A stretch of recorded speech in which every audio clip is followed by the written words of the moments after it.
Antes de comenzar el webinar del día de hoy, bueno, como muchos de ustedes saben, aquí en ANEAS tenemos este año tres eventos.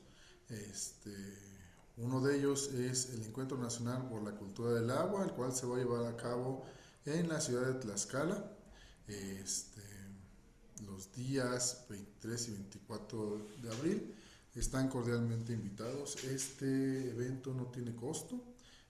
Únicamente hay que registrarse directamente en nuestra página www.aneas.com.mx diagonal ENXCA-2026 y ahí vamos a estar teniendo diferentes actividades sobre el tema de la cultura del agua, lo cual, bueno, pues es uno de los eventos que tenemos ya en puerta, entonces están cordialmente invitados. Si quieren tener más información, con mucho gusto ya tienen mi correo electrónico mario.martinez@aneas.com.mx y con mucho gusto les podemos dar mayor información. Y aprovechando también el tema de los anuncios parroquiales del día de hoy, voy a presentarles el calendario para el mes de abril. También muchos me han preguntado sobre este tema. Denme un segundito, se los comparto para que lo puedan visualizar. Y si hubiera interés por alguno de ustedes por alguna de las actividades, con mucho gusto me puede escribir y les puedo dar mayor información. Hola, buenos días a todas y todos. Un gusto poder saludarlos el día de hoy en este webinar que para nosotros es muy importante con nuestra invitada Ángela Escarria de Andesco, con quien hemos tenido un trabajo en conjunto desde hace varios meses y que bueno, como recordarán en nuestra convención en León, se hizo esta dinámica que hemos venido haciendo desde hace algunos años para poder generar misiones en distintos países y este año estaremos participando con todos los que resultaron ganadores en esta rifa durante la cena en el Congreso de Andesco que va a ser en septiembre en Cartagena. Ya Ángela nos platicará un poquito más y bueno, la intención de estos webinars es poder conocer cómo operan, cómo funcionan en distintos países de Latinoamérica para poder integrar estas buenas prácticas en la operación que ustedes hacen en sus organismos operadores. No me queda más que darles la bienvenida en nombre del ingeniero José Lara Lona, de todos los integrantes del Consejo Directivo.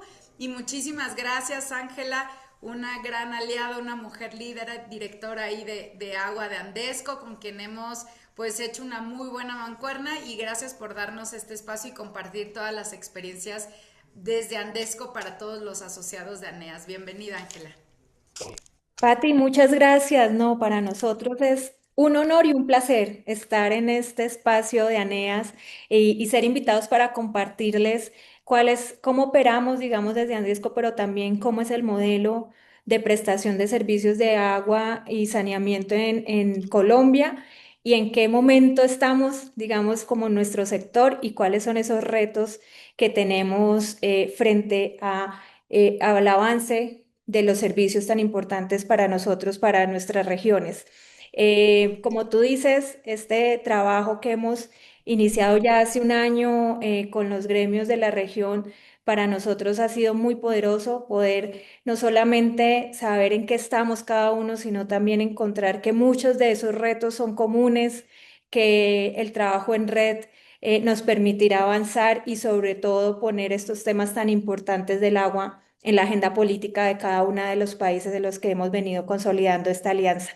El día de hoy, pues, agradecerles la oportunidad de presentarles a todos cómo es el modelo colombiano de los servicios de acueducto de alcantarilla. Vamos a hacer énfasis en estos dos servicios, cuáles son los retos que tenemos y cuál es el rol, digamos, que desde Andesco hemos venido construyendo a lo largo de estos casi 30 años de creación de Andesco. En mi presentación inicialmente les voy a contar un poco cuál es el modelo, digamos, cuál es ese soporte no, legal e institucional de la prestación de los servicios de acueducto de alcantarillado en Colombia, cómo estamos, digamos, cuál es la radiografía hoy de estos servicios y cuáles retos tenemos a futuro y cómo nosotros desde Andesco hemos venido proponiendo que debemos tener una agenda política alrededor del agua. Estos temas, digamos, de acueducto y alcantarillado muchas veces se debaten en escenarios técnicos, digamos, porque pensamos mucho en la planta, en la red, en la calidad del agua, pero al final esos temas técnicos no se sacan adelante si no hacen parte de las discusiones políticas, y por eso ahorita vamos a entender un poco por qué lo digo. Y eso, digamos, es lo que nosotros estamos planteando, sobre todo en un contexto en donde, digamos que el recurso hídrico, que es lo que mueve nuestros servicios, pues ya está llamándonos a la alerta, está llamándonos a que tenemos que hacer un cambio conceptual de cómo estamos atendiendo estos servicios, cómo debemos cerrar las brechas, cómo debemos llegar a la universalización. Para el caso particular de Colombia, el ODS 6 pues es un reto y creemos que a 2030 no lo vamos a lograr, pero no solamente por los efectos que toda la región vivió de pandemia, que también nos generó, digamos, unos retrasos, sino también justamente porque necesitamos generar un cambio en el concepto del modelo y sobre todo en la forma como lo estamos gestionando, especialmente en Colombia. Antes de todo, bueno, hemos denominado esta presentación el sector de agua potable y saneamiento básico en Colombia hacia una nueva agenda nacional del agua. Pero antes de todo, contarles qué es Andesco. Andesco es la Asociación Nacional de Empresas de Servicios Públicos y Comunicaciones. Andesco surge o se crea a partir del cambio de modelo institucional que se da en los servicios públicos en Colombia a partir de las leyes 142 y 143 del 1994 y agremiamos no solamente las empresas de acueducto alcantarillado del país, sino también las empresas de energía, gas, telecomunicaciones. Tenemos nuestros afiliados cubren aproximadamente el 90% de las áreas urbanas y rurales del país. Y para el caso especial de las empresas de acueducto alcantarillado, tenemos 56 empresas que cubren el 86% de los usuarios atendidos en el país. Nosotros somos un gremio en donde principalmente impulsamos la política pública alrededor de la prestación de los servicios públicos domiciliarios.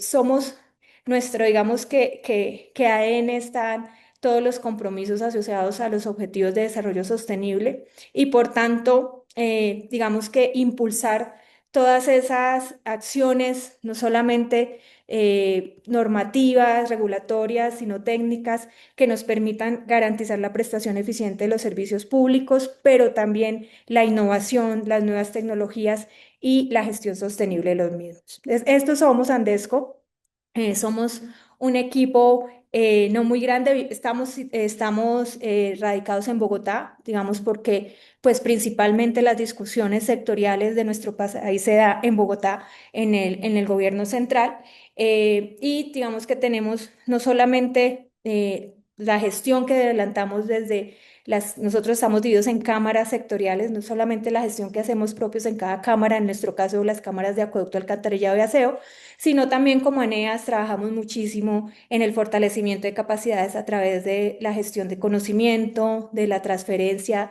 de conocimiento y de intercambio de experiencias y el impulso de nuevas tecnologías e innovación.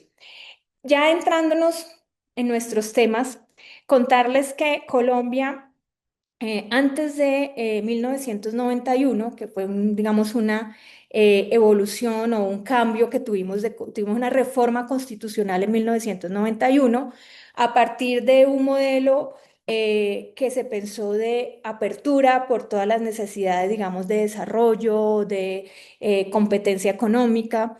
Se suscribió una constitución de 1991 que cambia drásticamente, digamos, la forma como venía operando el Estado, un Estado en donde suministraba, digamos, un modelo económico basado en el modelo estatal, en donde ya la Constitución del 91 dio apertura al que permitiera que ciertas funciones que estaban a cargo del Estado, pues pudiera hacerse también a través de los particulares. Y los servicios públicos no fueron nada de eso. Digamos que uno de los sectores que cambió drásticamente el modelo de prestación fue justamente los servicios públicos.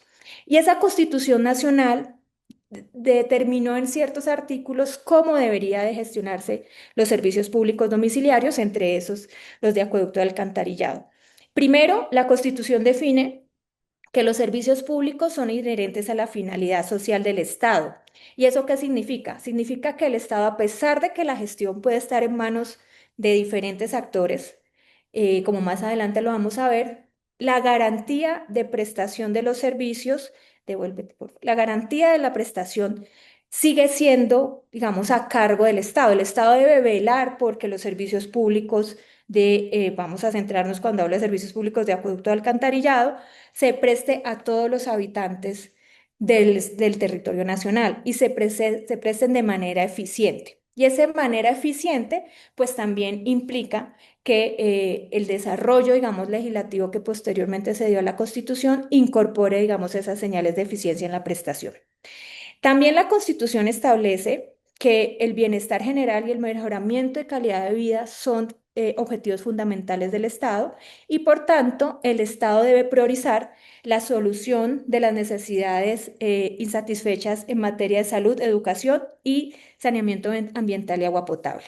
Y ese, digamos, artículo de la Constitución, al definir que es una prioridad del Estado, establecer la solución de esas necesidades básicas, implica que también se generen unos recursos específicos para que el Estado pueda ser garante de esas soluciones. También la Constitución nos fija las competencias y responsabilidades en la prestación de los servicios públicos domiciliarios. Digamos que eso tiene un alcance constitucional y es que los servicios públicos domiciliarios deben garantizar cobertura, calidad y el esquema también que se defina debe definir claramente la financiación. Digamos que una señal clara que se da de la Constitución es que los servicios públicos deben ser sostenibles a partir de un esquema financiero sostenible y para ello también incorpora un criterio que es el de la solidaridad. Más adelante vamos a ver qué significa eso de solidaridad, pero básicamente lo que dice es que los servicios públicos deben, el acceso a los servicios públicos al tener un criterio de solidaridad significa que aquellos que tenemos más ayudemos a financiar los servicios de aquellos que tienen menos. También para eso, entonces, la Constitución establece la adopción de subsidios para las personas de menores ingresos. ¿Y eso qué significa? Que aquellas personas de menores ingresos les pueda a través de la entrega de subsidios auspiciar o pagar una parte de esa tarifa que les permita acceder de manera cierta a los servicios públicos. Y también la Constitución definió que a través de la ley se determinarán deberes y derechos de los usuarios, la participación en la gestión y fiscalización de los servicios públicos domiciliarios y el régimen de responsabilidades para aquellos que puedan prestar los servicios. Y dejó en manos del presidente, o sea, del gobierno central, la responsabilidad de señalar las políticas generales de administración y control de eficiencia de los servicios públicos. Es por esto que en cabeza del gobierno central está la determinación de los temas regulatorios que establecen las tarifas y el esquema de inspección, vigilancia y control de la prestación de los servicios públicos domiciliarios. Digamos, ese soporte constitucional que a partir de la Constitución de 1991, pues da luz o da origen a la Ley 142 de 1994, que es nuestro régimen legal de prestación de servicios públicos. Y ese régimen legal, digamos que define funciones, determina requisitos técnicos, requisitos organizacionales, requisitos administrativos, bajo los cuales se prestan los servicios públicos de acueducto y alcantarillado. También define dentro de ese régimen legal unas competencias en las entidades, tanto del orden nacional como del orden regional y territorial. Esas competencias son desde el punto de vista de prestación, de control, de gestión ambiental y también, digamos, de un mecanismo de control ciudadano. Entonces, aquí lo que les estoy mostrando, que se ve muy amplio, se ve un poco de un mundo de entidades que tienen relación con la prestación de los servicios públicos, pero aquí lo que quiero mostrarles es que hay un esquema claro de definición de competencias en cada uno de los órganos regionales o territoriales. Para el caso del gobierno nacional, los servicios públicos están especialmente centrados en ministerios que por sus funciones pues tienen alguna relación en algún aspecto de la prestación. Para el caso de los servicios de acueducto de alcantarillado, nuestro ente rector es el Ministerio de Vivienda, Ciudad y Territorio. En el Ministerio de Vivienda y Ciudad y Territorio, además de manejar los temas asociados con vivienda, desarrollo territorial, también están los temas de agua potable y saneamiento básico. a través del Viceministerio de Agua Potable y Saneamiento Básico, se formulan las políticas públicas, la normatividad técnica y de gestión, y hay una entidad adscrita a ese ministerio, que es la Comisión Reguladora de Agua Potable y Saneamiento Básico, que su principal función es regular la competencia. Digamos, nosotros en servicios públicos, una parte de lo que define la Constitución y la ley es que son servicios que se operan en competencia. Esto lo que busca motivar competencia es que el usuario reciba el mejor servicio, mejor calidad a un precio eficiente, y la Comisión de Regulación justamente tiene ese objetivo: regular el servicio, regular el comportamiento, digamos, de los prestadores y definir las metodologías tarifarias bajo las cuales se cobran las tarifas del servicio de acueducto y alcantarillado. En el cabeza del Ministerio de Ambiente y Desarrollo Sostenible, pues está todos los temas de las políticas de los componentes ambientales, que pues al tener una relación del ambiente en el servicio, pues también tiene, digamos, injerencia sobre la operación de los servicios de acueducto de alcantarillado, especialmente, digamos, lo más eh, relevante que uno puede identificar frente al rol, que son muchísimas otras competencias, pero por ejemplo, todas las condiciones para hacer uso del agua para el servicio de acueducto, todos los requisitos técnicos, las concesiones de agua, los requisitos que se deben cumplir frente a la captación, el uso eficiente, y también los requisitos que deben cumplir para hacer vertimientos a los cuerpos hídricos o al suelo, etcétera. Entonces nos define ciertos estándares y también nos define la forma en que podemos tener el ambiente como fuente de recursos, de captación de recursos, o fuente receptora. Frente a los temas sanitarios, o sea, de salubridad, es el Ministerio de Salud y Protección Social, a través del Instituto Nacional de Salud, quien define todo el esquema de vigilancia de calidad de agua potable. Y en cabeza del Ministerio de Hacienda y Crédito Público, pues están todo lo que tiene que ver con recursos. Por un lado, las fuentes que ayudan desde el presupuesto general de la nación, las fuentes que ayudan a financiar los servicios públicos de agua potable y saneamiento, especialmente en dos temas: en los subsidios y en las inversiones que pueden apoyar la prestación de nosotros le llamamos prestadores, pues lo que normalmente ustedes llaman como operadores. Y en cabeza del Departamento Nacional de Planeación, también es como un brazo del Gobierno Nacional frente a todos los temas de política pública. Tienen un rol muy importante en la formulación de los planes de desarrollo nacionales, y en esta entidad también hay otra entidad escrita, que es la Superintendencia de Servicios Públicos Domiciliarios. Si recuerdan, en la Constitución nos define que esas son competencias del presidente. Digamos que esas competencias de inspección, vigilancia y control que tiene cargo el presidente se realizan o se ejecutan a través de la Superintendencia de Servicios Públicos Domiciliarios. Hay otras, no me voy a detener en esas, simplemente como las entidades más relevantes en cada orden nacional, regional y local. En el orden departamental, digamos que políticamente nosotros estamos divididos, el país Colombia está dividido en departamentos y en municipios. En el orden departamental, pues la autoridad política, la máxima autoridad política son los gobernadores, las gobernaciones, y las gobernaciones tienen un rol, y es un rol de acompañamiento, de apoyo a los municipios, que son los que tienen la responsabilidad de asegurar los servicios públicos de acueducto y alcantarillado. Tenemos una serie de entidades del orden regional, pero aquí yo quisiera principalmente resaltar el rol de la gobernación, que es el cuadrito que ven ahí naranja, que todos los temas de agua potable y saneamiento básico los realizan a través de una figura, digamos, organizacional, que se llaman planes departamentales de agua, que son aquellos, organizacionalmente, no es una dependencia específica como una secretaría de la gobernación, sino que son entidades que se conformaron para justamente apoyar a los municipios en garantizar y mejorar la prestación de los servicios de acueducto y alcantarillado. A nivel ambiental, del sector ambiental, tenemos lo que se llaman las corporaciones autónomas regionales, que son las autoridades ambientales en las regiones. Ellos son, digamos, los que conceden los permisos, hacen la vigilancia, digamos, del cumplimiento de los requisitos ambientales, y también pueden ayudar en la financiación de ciertos aspectos del servicio que tengan, digamos, como ese componente ambiental. Y en el municipio, digamos que en la prestación de servicios el municipio es un rol muy relevante en la prestación de los servicios de acueducto y alcantarillado. ¿Por qué? Porque son las alcaldías municipales las que me aseguran la prestación del servicio en sus territorios.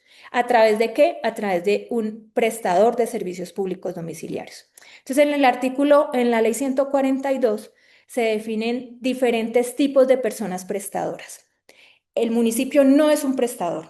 El municipio tiene que prestar su servicio o garantizar, asegurar a todos sus ciudadanos la prestación del servicio de acueducto alcantarillado a través de algunas de esas personas prestadoras que define la ley 142. Esas son empresas industriales y comerciales del Estado, y era que antes de la ley 142 y antes de la Constitución del 91, los municipios prestaban o garantizaban el servicio a través de una secretaría o a través de una entidad, digamos, pública. Lo que le planteó la ley 142 es que el modelo de prestación de servicios de acueducto alcantarillado tenía que ser un modelo de prestación en el cual se asegurara que quien lo hiciera fueran especializados.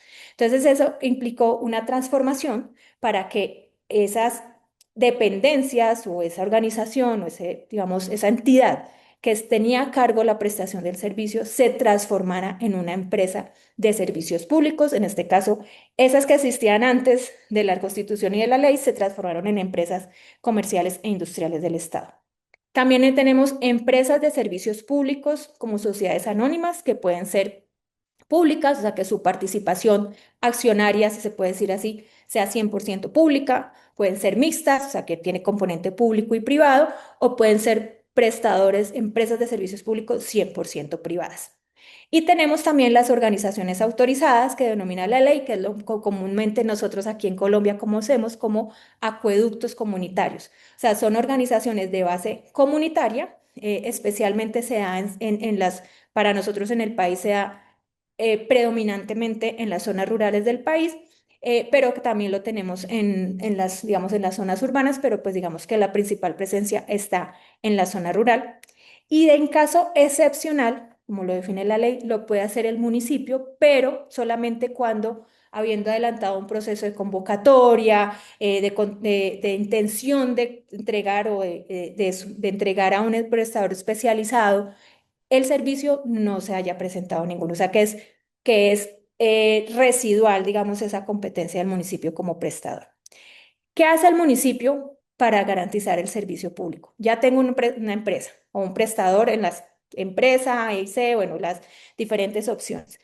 El municipio tiene un rol muy importante y es que él asegura, no solamente basta con asegurar diciendo, ok, yo tengo acá un operador especializado o una empresa especializada de prestadora de servicios públicos, también debo apoyar en esa prestación a través de qué?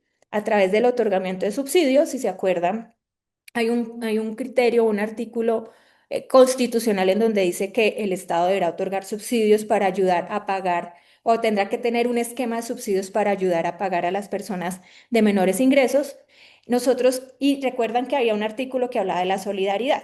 Entonces, el principal esquema de subsidios es que las personas de mayores ingresos aporten una parte de ese pago de la tarifa para las personas de menores ingresos.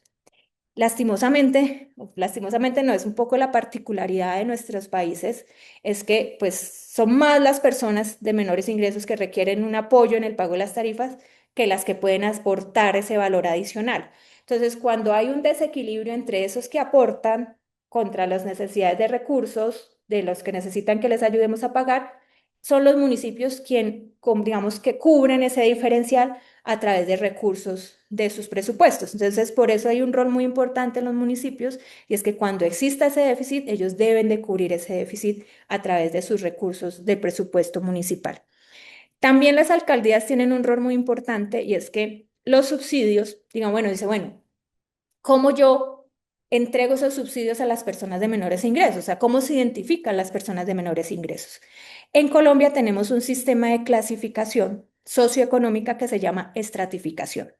Este es un esquema que se clasifica no las personas, sino los inmuebles, o sea, las viviendas, en las que viven las personas a través de unas características que tienen no solamente la vivienda, o sea, techos, pisos, paredes, sino el entorno en donde está esa vivienda, o sea, como lo que, como puede decir, no sé, las colonias en México, como nosotros denominamos como barrios, localidades, y eso hace que nos clasifiquen a las viviendas en estratos, que van desde el 1 hasta el 6, siendo el 1 el de menor, digamos, el del ingreso más bajo, y 6 el del ingreso más alto.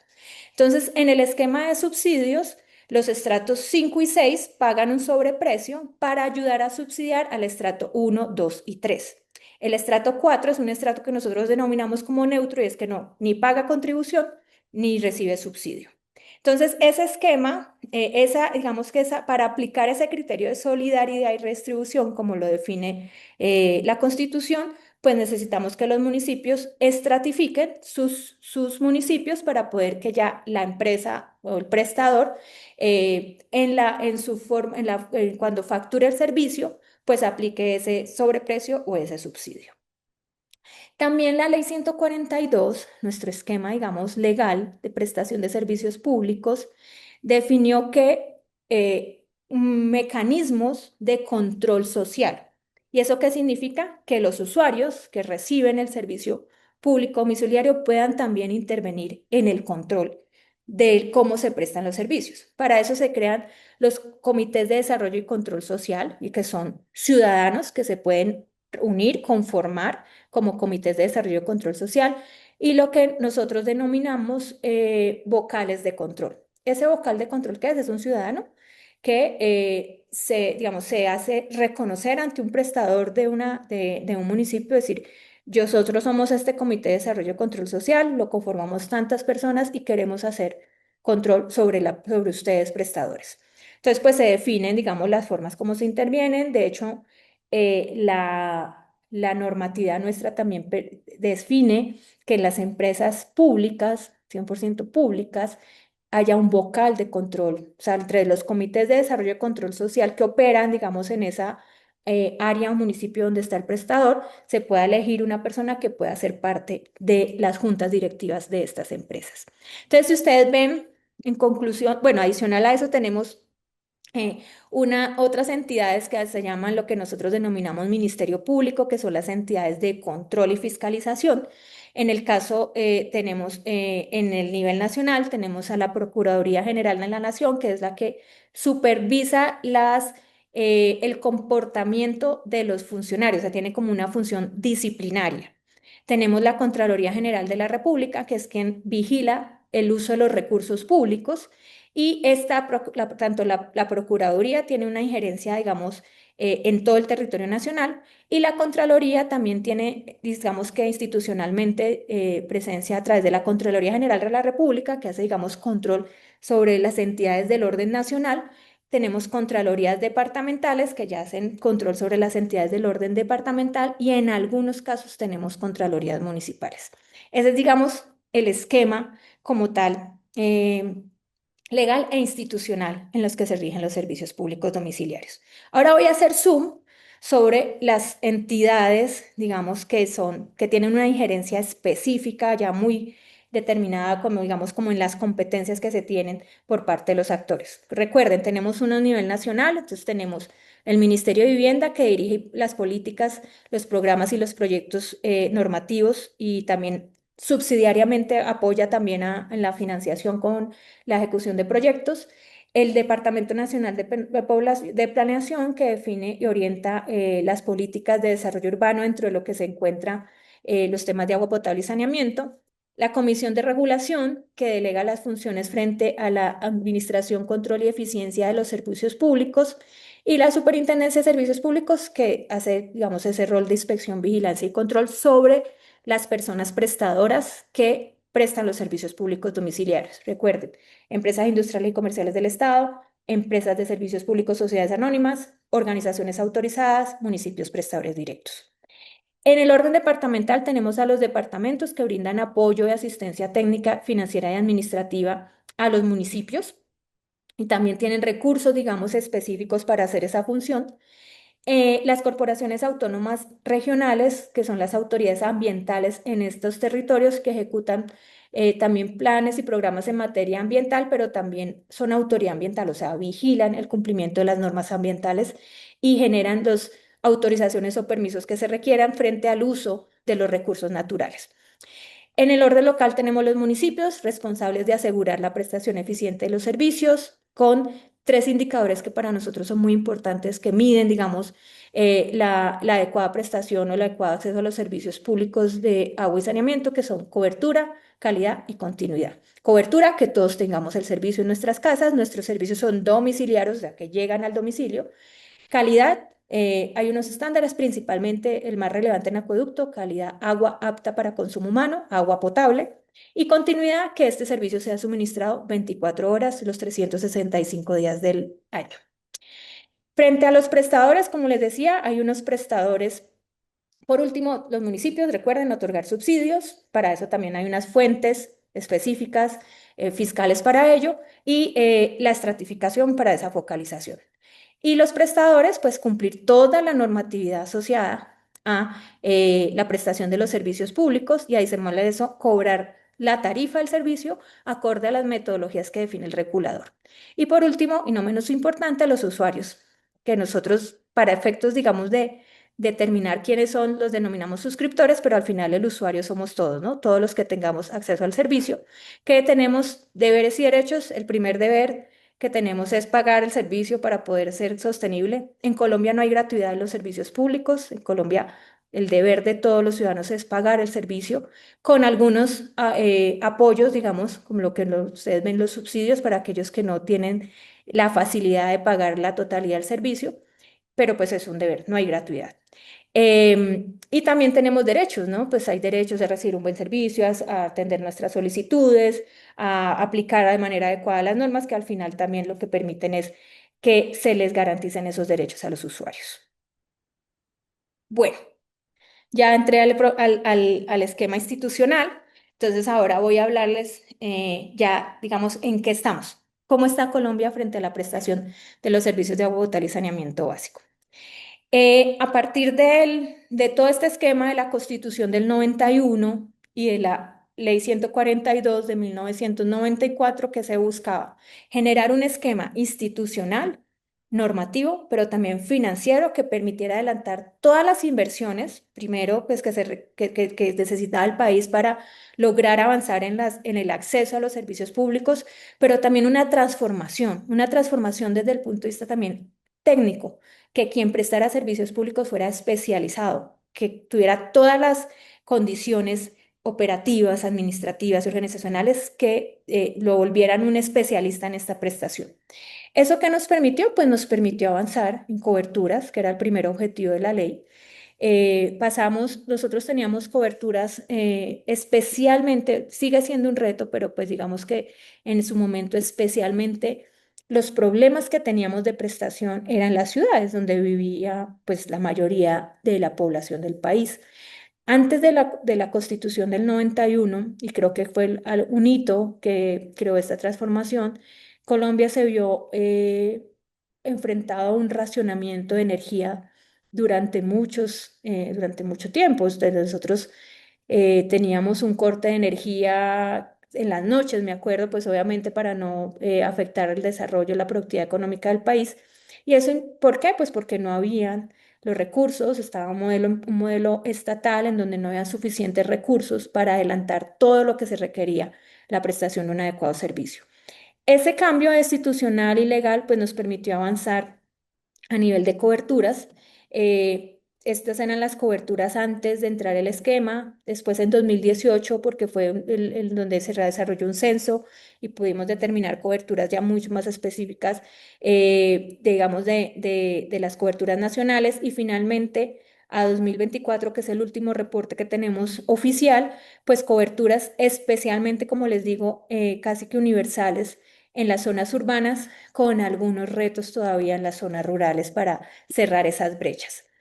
Colombia tiene 53 millones de habitantes, 1.103 municipios, 33 departamentos o regiones, y tenemos 3.305 prestadores de servicios de acueducto y alcantarillado en todo ese orden que existen, ¿no? Principalmente de estos 3.300, alrededor de 2.500 son organizaciones autorizadas, esto quiere decir, pues, comunidades organizadas para prestar los servicios de agua y saneamiento. Frente a los temas, digamos, relevantes, cobertura, digamos que, pues que es como los indicadores más apropiados para decir cómo estamos en materia de acceso, pero también tenemos un reto por adelantar y es el tratamiento de las aguas residuales municipales. Solamente tenemos un 49,6% de acuerdo al último reporte, digamos, oficial del gobierno nacional. Ahí todavía tenemos mucho por hacer. Será parte de lo que haremos énfasis más adelante. Y ese 49,6% pues está enfocado solo en 400, acuérdense de 3.300 prestadores, solo 490 empresas cuentan con sistema de tratamiento de aguas residuales. Tenemos una capacidad, a partir de la capacidad instalada de los sistemas, de 63 metros cúbicos por segundo, que actualmente está en su capacidad copada solo en un 51%. Y solo 9 sistemas de tratamiento de aguas residuales realizan algún tipo de reuso de sus aguas residuales tratadas, que este es también parte, digamos, como haciendo un paralelo de lo que somos nosotros y ustedes puedan situarse referente a lo que han avanzado ustedes en México.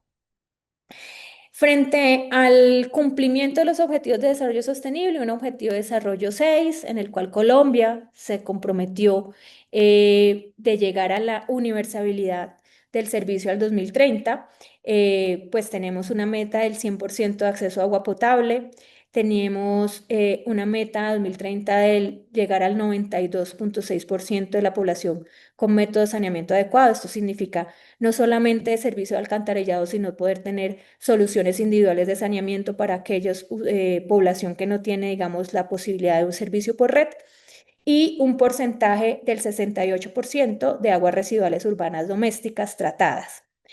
En acceso a agua potable, digamos que tenemos todavía una brecha, una última milla, como lo denominamos nosotros, para poder llegar a la universalización. En acceso a saneamiento, pues también todavía tenemos retos, principalmente en ciertas zonas del país que vamos ahorita más adelante a profundizar.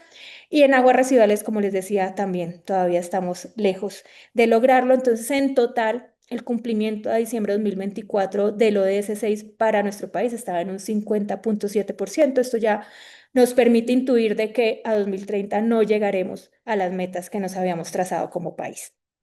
Bueno, digamos, son la fotografía, cómo estamos. Ahora, ¿cuáles son los retos que tenemos? ¿Hacia dónde deberemos ir?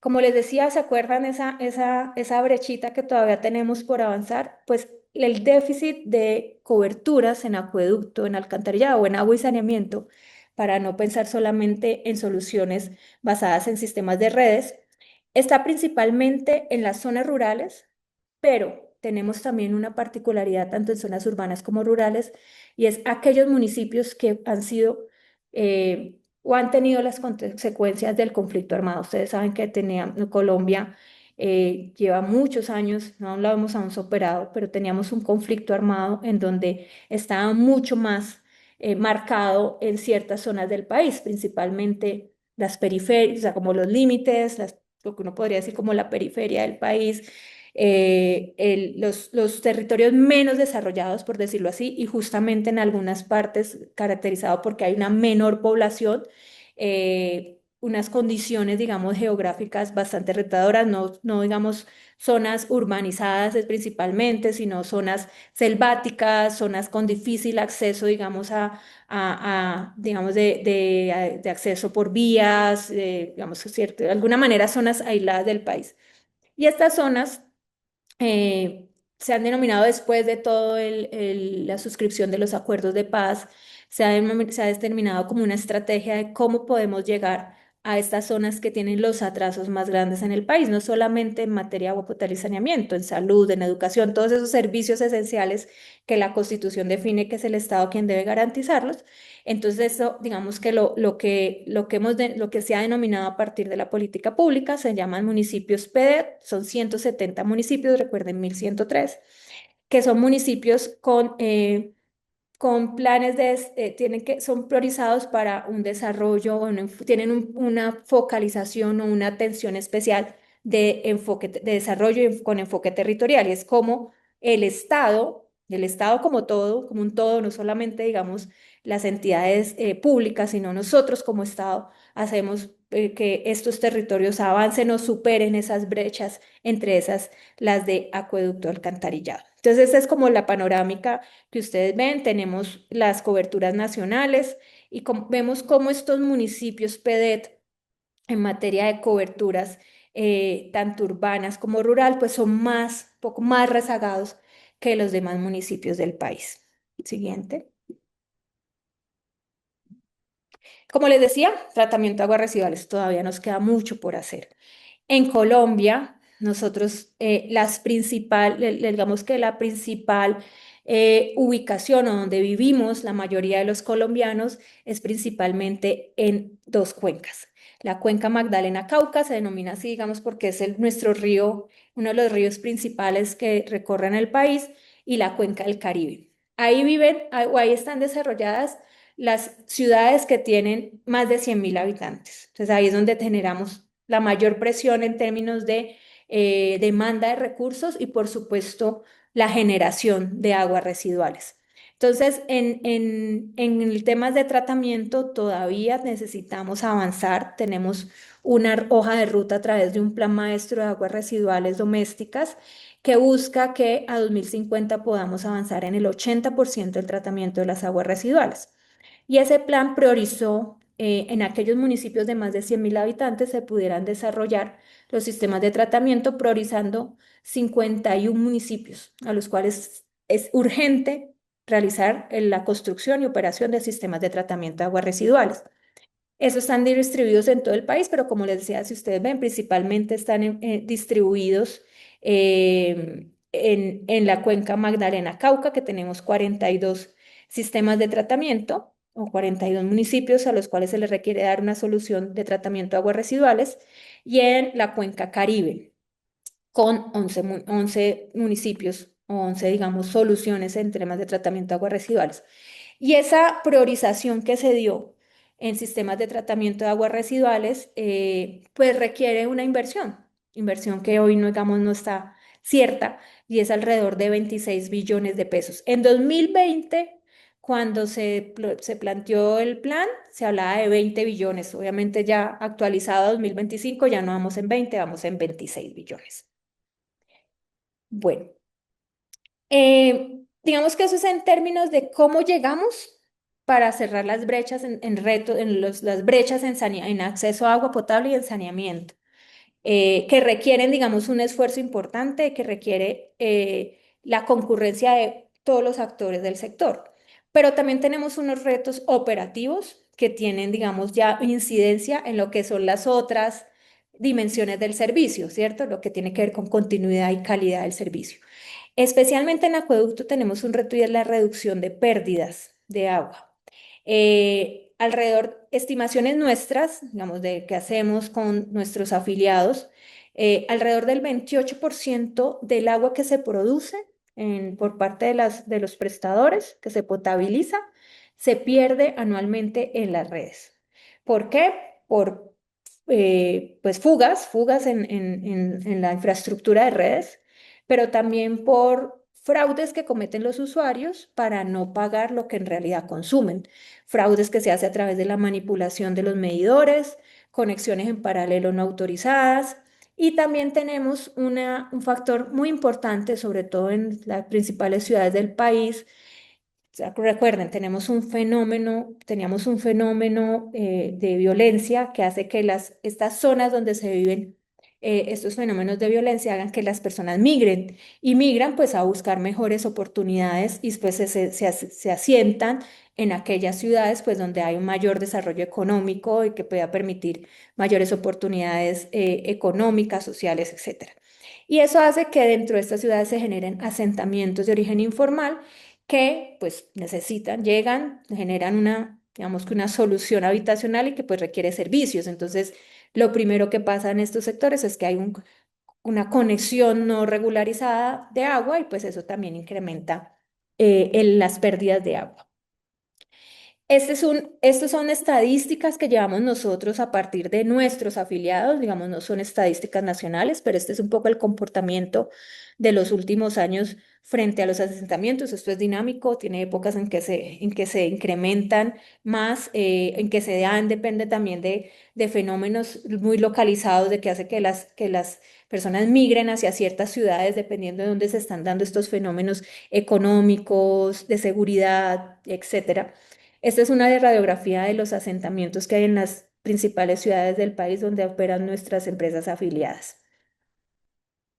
Y el otro punto también en términos de pérdida son los fraudes. Los fraudes son toda aquella conexión no regular, no autorizada que se realizan y no está necesariamente asociado a un tema de capacidad de pago, de vulnerabilidad de la persona que lo hace. En nuestro país también vivimos fraudes de sectores industriales o comerciales que para poder reducir el pago de su factura, pues generan manipulación de medidores o conexiones en paralelo y pues esto es digamos, para hablarlo claramente, pues es robo que se hace a las redes de los prestadores digamos, del agua que va por las redes. También son estimaciones nuestras, son estimaciones de nuestros afiliados. Esto fue una estimación que hicimos 2 años en las principales ciudades del país.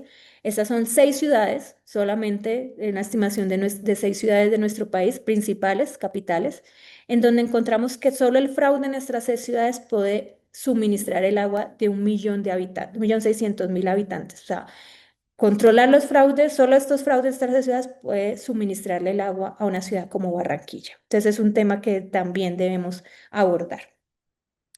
Entonces, digamos que ahí eso implica no solamente inversión, pues digamos, no toda la gestión de los servicios públicos está basada en la inversión, es muy relevante, pero también tenemos retos a nivel de operativos. Pero en inversión, la estimación que hace nuestra cabeza sector, el Ministerio de Vivienda y Ciudad y Territorio, esto lo hizo el año pasado, es que el sector requiere promover inversiones en 126 billones de pesos. 126 billones de pesos que están distribuidos en diferentes componentes, especialmente para el cierre, digamos, voy a centrarme en los que vimos en los retos iniciales. En todo el cierre de brechas rural se necesita 1.4 billones de pesos, en saneamiento se necesita 26 billones, pero también necesitamos generar incentivos o promover inversión para hacer toda la reposición de infraestructura que se requiere sobre la infraestructura ya instalada y eso principalmente o está, digamos, soportada en los prestadores a través de las inversiones que se puedan hacer vía tarifa. Bueno, ese, digamos, es los retos. Ahora, ¿cómo estamos de recursos? Los retos se hacen con recursos, ¿cierto? Capacidad operativa, capacidad técnica, recurso humano, recursos financieros, pero yo también quiero hablar de los recursos y un recurso muy importante, como es los servicios de acueducto de alcantarillado, que es el agua. ¿Cómo está Colombia en torno a los recursos?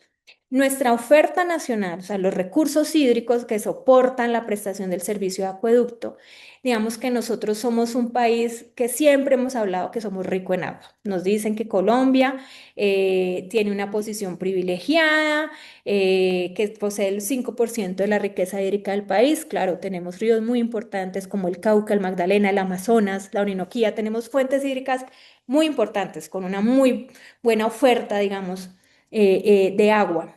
Pero esa oferta hídrica principalmente no está ubicada en las zonas donde vivimos.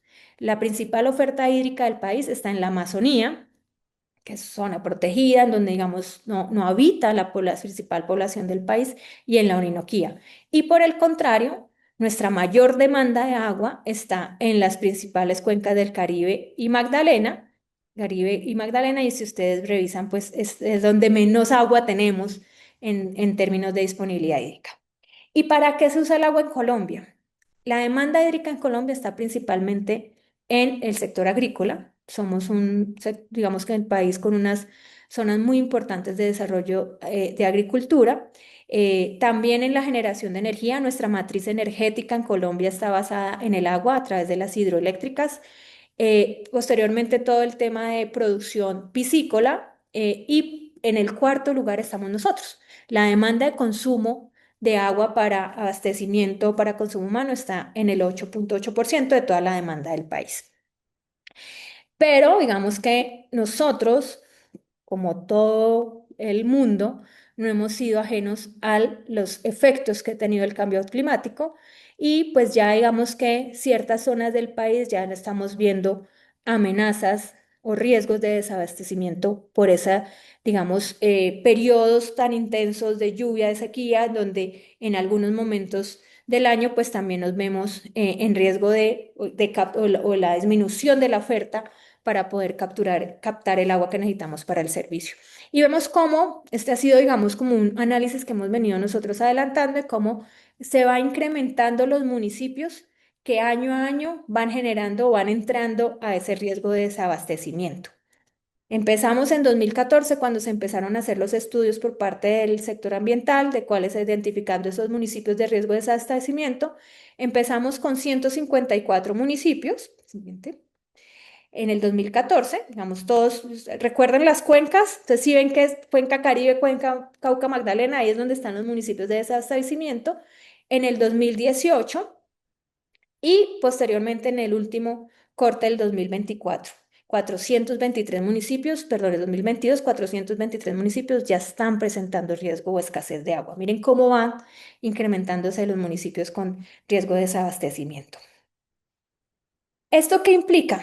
Esto implica que más allá del clima, vamos más allá de decir es que tenemos un fenómeno climático, nos está afectando, el problema no es solamente el déficit hídrico, el problema es que también tenemos que abordar el problema o la gestión de los servicios de acueducto y alcantarillado más allá del clima. Tenemos que articular la gestión eficiente del agua, tenemos que ordenar el territorio, tenemos que buscar cómo hay un desarrollo ordenado de los territorios para poder que esa infraestructura o esas capacidad de atender los servicios respondan a las necesidades de los habitantes.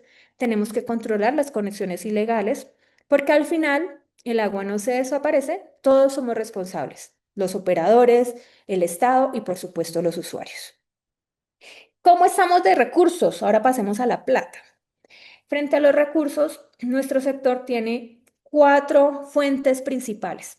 Una es el Sistema General de Participaciones. El Sistema General de Participaciones son recursos del presupuesto nacional que se transfieren del presupuesto nacional. Son recursos, son ingresos corrientes de la nación, o sea, recursos que llegan al gobierno central y que se transfieren a los departamentos y municipios para unas funciones específicas, garantizar el acceso a los servicios de salud, educación, agua potable y saneamiento básico.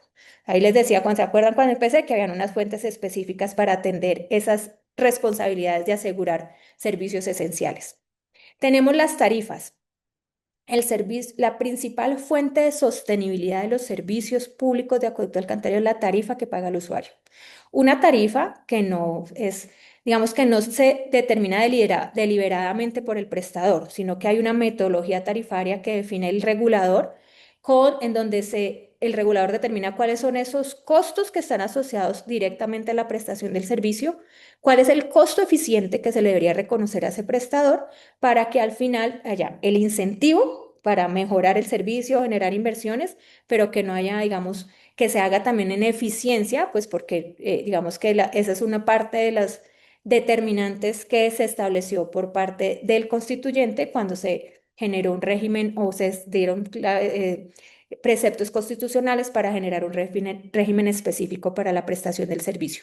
Y está el presupuesto general de la nación, que son recursos que se le asignan al Ministerio de Vivienda y Ciudad Territorio para apoyar inversiones de manera concurrente a los municipios o a los departamentos. Y por último están las regalías, no son recursos que digamos que el sector normalmente utilice o que acceda, porque se requieren proyectos, hay un esquema, digamos, de selección y de otorgamiento de estos recursos, que son recursos que vienen de la explotación de recursos naturales no renovables. Mario, ya me toca salir. Bueno, tú me haces ceñitas, ya voy a tener usted en las 3 últimas. Ok, está bien. ¿Qué necesitamos? Entonces, ¿qué pasa con las fuentes de financiación? Hoy son insuficientes. Si ustedes se acuerdan, 126 billones y las fuentes de financiación no alcanzan ni siquiera a ser el 10%, digamos, de lo que necesitamos como sector. ¿Qué necesitamos? Necesitamos un marco tarifario que incentive la inversión, un sistema general de participaciones que apoye más los recursos para garantizar el acceso al agua potable y saneamiento, y unos recursos del gobierno nacional, no solamente que existan, sino que se ejecuten de manera oportuna. Entonces yo aquí voy a pasar rapidito porque ya me está haciendo caritas, seguramente tendrán preguntas. Pero entonces, ¿qué queremos? ¿Qué estamos haciendo nosotros desde Andesco? Nosotros desde Andesco decimos que se requiere una ruta, se requiere una nueva ruta nacional del agua, y por eso es que estamos hablando de una una agenda política del agua. Nosotros estamos hoy en un proceso de cambio, estamos en un proceso de elección, estamos en plena campaña electoral para cambiar, para renovar o para pues elegir un nuevo gobierno de central, un nuevo presidente. Y por eso estamos poniendo sobre la mesa este tema. Necesitamos una nueva agenda que movilice inversión pública y privada. El sector de agua potable y saneamiento en Colombia no está basado solamente en el ejercicio público, el ejercicio estatal, sino que, si recuerdan, hay privados. Y ahí es donde necesitamos que el sector movilice inversión, no solamente los prestadores, sino que tenemos diferentes esquemas de financiación en donde otros sectores pueden generar inversión en el sector, como son el intercambio de obras, en vez de pagar impuestos al sistema nacional, lo puedan pagar con obras. Y entre esas obras por impuestos, se llama, están las obras de agua potable y saneamiento. Necesitamos generar señales regulatorias estables y financiables. Bajar tarifa puede sonar muy popular en un contexto político y ciudadano, pero el mejor precio que se debe pagar es aquel que garantiza el servicio. Nosotros estamos hoy en una discusión política, más lastimosamente política, no técnica, de que el bajar tarifas porque sí, lo que pone es en riesgo el servicio y afecta al menos, al que menos tiene, porque es el primero que se va a afectar, se va a ver afectado por una falta o un deterioro del servicio. Hay que fortalecer la visión regional, hay que acelerar la ejecución de los proyectos y hay que garantizar esquemas sostenibles para zonas rurales y dispersas del país. No solamente es invierto, hago infraestructura, sino que también tengo que dar un modelo de sostenibilidad a esas inversiones. Una nueva agenda en donde defina que el agua no es un gasto, porque muchas veces vemos que el agua es un gasto. El agua es infraestructura de desarrollo. Una agenda que diga que sin agua segura no hay salud, ni competitividad, ni equidad. Necesitamos hoy actuar, llevamos 30 años en un modelo que funcionó, dio muchos resultados, pero que necesitamos transformar para esos nuevos retos. Y una agenda hídrica debe ser política de Estado. No podemos vivir que cada 4 años la visión cambie, porque hay una visión de gobierno y no de Estado, y el Estado somos todos, y por eso estamos poniendo sobre la mesa esta nueva agenda política. Más inversión, más coordinación, más ejecución, porque estamos seguros que cuando el agua, los servicios de agua potable y saneamiento fluyen, hay competitividad, hay desarrollo social y hay equidad. Con eso cierro, Mario, y muchas gracias por darme la oportunidad de contarles lo que es Colombia en temas de servicios de agua potable y saneamiento. Al contrario, pues muchísimas gracias. La verdad es que con estos trabajos que hemos estado llevando y que vamos a estar trabajando con América Latina, arrancando contigo con el modelo colombiano, pues la verdad es muy interesante. Ustedes son de los organismos pioneros o que mejor están trabajando directamente en Latinoamérica, y qué mejor tener ejemplos de cómo lo estamos trabajando en la región, y pues ver qué puede funcionar directamente para la región en México, que pudieran implementar acá directamente los municipios, ¿no? Las comisiones estatales, que pudieran llevar a cabo todos estos procesos. Rápidamente, si alguien más tiene alguna pregunta, la puede realizar. Tenemos en la parte de preguntas y respuestas el apartado para poder hacer sus comentarios. Aquí hay una pregunta que realiza Yadira Castillo. ¿Qué elementos del modelo colombiano realmente podrían implementarse o adaptarse de forma viable en otros países de Latinoamérica sin verse limitados por sus diferencias institucionales, sociales o ambientales? No sé si nos puedas ayudar con esa. Mira, yo creo que en el conocimiento que nosotros tenemos del modelo, y lo reconocen incluso pues analistas, centros, los multilaterales, y es que el avance que tuvo Colombia es porque hay una sostenibilidad de la prestación del servicio soportado en la tarifa que paga el usuario.